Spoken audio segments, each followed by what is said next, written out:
Oui, on est dans la troisième vie de ce quartier. Ça a été la Cité Jardin, fondée par le maire Paul Mistral. Ça a été ensuite cette époque des grands ensembles. Et puis là, c'est une période de rénovation urbaine, avec à la fois l'éloignement de l'autoroute, enterrer la ligne à haute tension, planter ces 5000 arbres et donc végétaliser.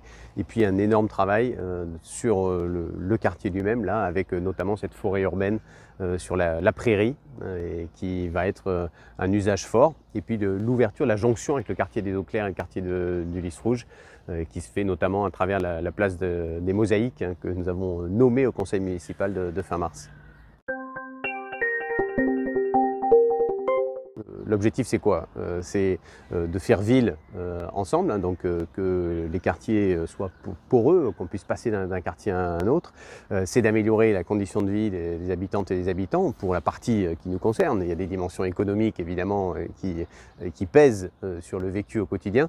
Mais nous, là, c'est donc végétaliser, réduire la pollution du bruit dans l'autoroute, réduire la pollution de l'air, également, et donc faire des îlots de fraîcheur, et puis aussi des agréments comme là les jeux pour enfants avec la piste pour les tricycles. On va faire des endroits qui soient agréables à vivre et qui permettent à chacun de construire sa vie.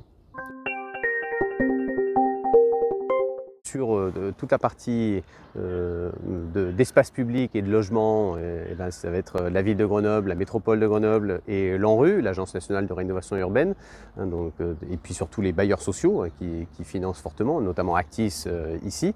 Donc c'est une coopération entre acteurs. Et puis sur la partie là, du talus et des 5000 arbres, c'est AREA, donc les services de l'État également, le département, la métropole. Et là, la ville a plus un rôle d'influenceur, hein, puisque nous ne sommes pas financeurs de ces équipements, mais par contre, nous avons pesé pour que les conditions que nous souhaitions voir mises en place pour protéger et améliorer la situation des habitants soient mises en œuvre.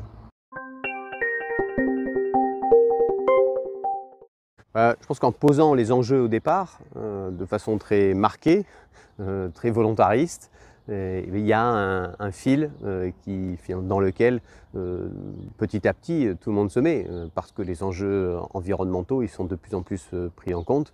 Et puis il y a aussi une continuité de l'action publique, notamment sur le projet urbain ici, puisque ce projet urbain a été commencé par nos prédécesseurs. Et donc il y a une continuité aussi de l'action publique. Ah ben moi je rêve de venir ici faire des pique-niques, d'y voir des enfants jouer là, d'y voir des familles, des jeunes qui occupent l'espace public. C'est des lieux voilà, de projet, de conflit d'usage aussi, mais des lieux de rencontre et qui sont pour moi une lutte contre l'inégalité aussi, parce que à travers le réchauffement climatique, hein, c'est notre patrimoine commun et d'abord le patrimoine de ceux qui en ont le moins.